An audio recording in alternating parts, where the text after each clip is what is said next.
Hey everyone, good morning. It's going to be a little bit different with this video for it's day 10 and I didn't post on day 8 or day 9 and I thought, well, I could do a summary or I could go each day individually. So what we're going to do is go each day individually. So this will be day 8, and if you want to continue in the series, they're going to be 3 separate videos. So here we go. Day was very interesting because I'm really not 100% sure how I felt about an incident that happened with day 7, and I had the picture where I had a Band-Aid on this finger because I hurt myself. And it was very interesting because a friend of mine on Facebook commented and said, well, for the love of God in capital letters, take off the Band-Aid. And there were so many things that went through my mind when that happened. It was like, oh, for the love of God, take off the Band-Aid. Like, shut up already. That was the first one. And I thought, well, that was interesting. And I don't understand why I would think like that. And then, but it did resonate for me that I have felt like that somewhere. That I know that in times where I felt that I talked too much. I don't know if I needed it at a time where I had to dominate the conversation. And I still get pushback every once in a while that that I'm told that I talk too much. And I thought, oh, okay. And it's quite interesting because I don't know if I do or I don't know if I don't, but that came back. But that has been a resonating vibration that I have felt. So that's one way of looking at that. There's also like something sarcastic. There's a sarcastic type of humor where if we were talking as friends about something like that, it would be something that you would say and that you would laugh at, but it's oh,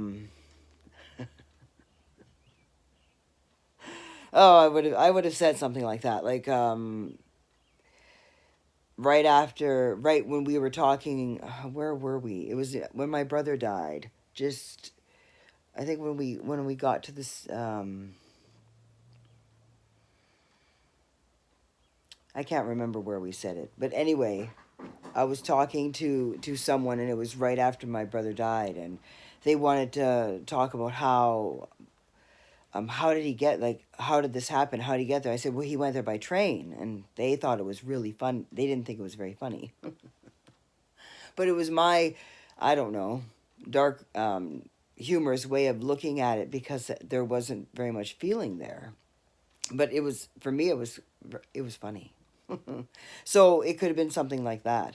But anyway, those feelings there brought vibrations up for me that were very fascinating because I didn't know what to do with them and I didn't know how to handle them. And shortly after that, my throat started to get scratchy. And I've now been battling something with my lungs and my throat, and I'm coughing. So I don't know if there's a voice that I'm trying to say or something that's happening, but I've been battling this cough for the last 2 nights, and it's basically happened around the time that it was day 7. And day 7, I was very worried about what to do from that. Like, do I continually do it for 8, 9, and 10, or am I supposed to do it for 28 days, or how long was I going to do it? I didn't even know. I didn't have a plan or what I was going to do, because my thought of, okay, it takes 28 days to break a habit. Does it really take 28 days? Or is that just something that we've decided? So I wasn't sure, but I realized that I can't just drop off like that. And if the ones that are going to drop off are going to drop off, because that's how we work. If it doesn't happen every day, then if it stops, the people will miss it. But if it goes on for too long, it's like, forget it, I'll go on to something else. So I had to decide, and I had to think, well, what am I supposed to do? Do I continue on or not? So I thought, okay, well, I'll continue on with the day and see what happens and see if I can just, I didn't know it. Did I want to talk about this, or did anyone want to hear about this? I wasn't sure. So I thought, well, I'll do it for myself, because there's going to be a time when I'm going to look back at this and realize that this was a very important part, a very important step of something. And I'm going to be very thankful that I documented this for myself as a memory. So I decided, okay, I'm going to continue on. And I drove to Canada on Wednesday because I needed to do some errands up there. And I went through the border just fine. And then when I came back, because I didn't go for anything that would be considered logical to the customs broker, or not the customs broker, the border guard, he thought I was doing something wrong. He automatically assumed that I did something wrong. And I thought, okay. And he did a little like search of my car or whatever and held me there for a couple minutes, and then I went through. And it was really interesting because I realized that during that time I didn't pick my fingers. And it wasn't that I wasn't uncomfortable, because I was, to a degree, because it was really odd that I was being interrogated because I was doing something different but not wrong. And I realized that there are times in my life when I was in that situation that I would pick, and I didn't. So I thought, okay, so there are times in my experience with this that I don't resort to that every single time. So if I can do it then, why can't I do it again? So, and I just realized that right now that I went through that. So driving through, I saw the most fascinating thing that had me really thinking about how I look at my situation and how I live. I was talking to a really dear friend of mine, David, on the phone, and I drove by and I saw a snapshot. And it's very interesting on how you can take a snapshot of something and it changes your perspective. Just that one perspective, that one shot shifts everything. What I saw and what I noticed, and that's what the thing was fascinating, is there was this property, this domestic property. There was a house on the property. I didn't see the house, but I saw the front of the yard that made it look like there was a house there. But the house is deep enough, and I wasn't in my perspective. But there was a property there, and there was a road, a driveway that went in, but it wasn't the type of driveway that there was paving, or that there was it was one that just had the tracks. If any of you that would know that, they have just the tracks where the gravel has been and the mud has been replaced by rocks over and over and over again. But there's still grass in the center and there's still grass on the sides. So it wasn't a professionally done driveway. But I've seen many yards that are like that, and for me it works just as well. It was just this type of driveway. And on the driveway was a gate, and there was a gate there that had two swinging gates, but that was it. And that was and it said beware of dog, and I thought that was okay. But when I looked, I couldn't see any fence. Like, it was like the gate was just standing there on the driveway, but there was no fence. And I didn't understand what that was supposed to stop. Like, I understand if you could get out and stop a car from coming in, but you could walk around, you could drive around if you really wanted to go, because the bushes that were beside it, you could drive over them. You would not really hurt your car. You'd do more damage to the bush. That was the perspective that I got. And pardon me, let me get a drink.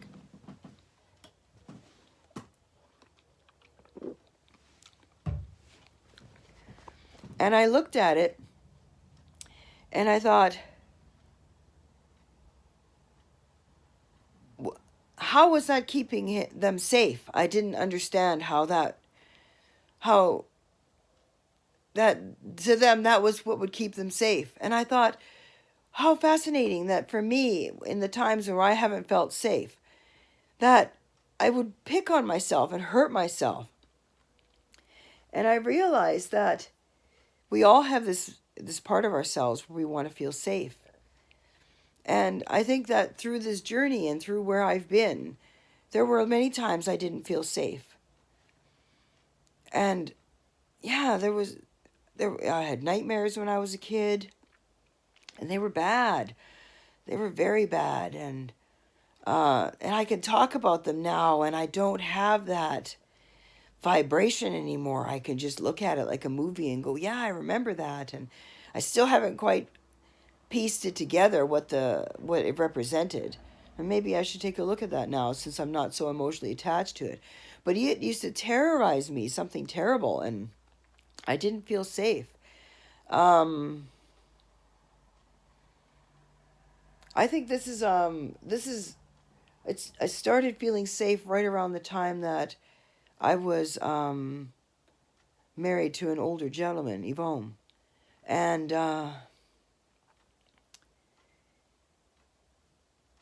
that's when I started to feel safe. And then there was a relationship afterwards where I did not. But it was very interesting that when I left that relationship, I became safe within myself. And that was probably the biggest breakthrough for me, was the becoming safe within myself. And there was a process that I went through with a friend of mine, and there's some further processes that I did with myself. And I'm now safe within myself. And I guess that's where, when you start to begin that personal safety, where you just trust yourself that you're okay, and that you're going to be okay, and that you can do this and you can move forward. And that's where it is the degree of safety, and these little things that we do to ourselves to give us our safety, because hurting myself doesn't make me safe. And I realize that when I take care of those thoughts, when I start looking at the reasons and the thoughts behind why I do what I do, I increase my level of personal safety. And with that becomes a sense of relief that I'm okay. And so day 8, I looked at that and I realized that on what we do to make ourselves feel safe. And it was funny because I didn't have the answer to that until today. So I had to wait till day 10 to talk about day 8. Because I remember I was thinking about it, and I said to my friend David on the phone, I should talk about that gate for day 8. They rhyme. That's great. Anyway, and see, the cough. Oh, this is going to go away now. Oh, that's awesome. And oh my. And that's what this is all about. And at that time, I realized that I was going to do something for myself that was different. And I was going to go through with the manicure. And I was talking about it with a girlfriend at work. And I booked the appointment. I went for the manicure. And the manicure in that experience was a whole nother experience. And that was really good too. So if you would like to, we can continue on with the next video. If not, have a great day, everyone. Bye.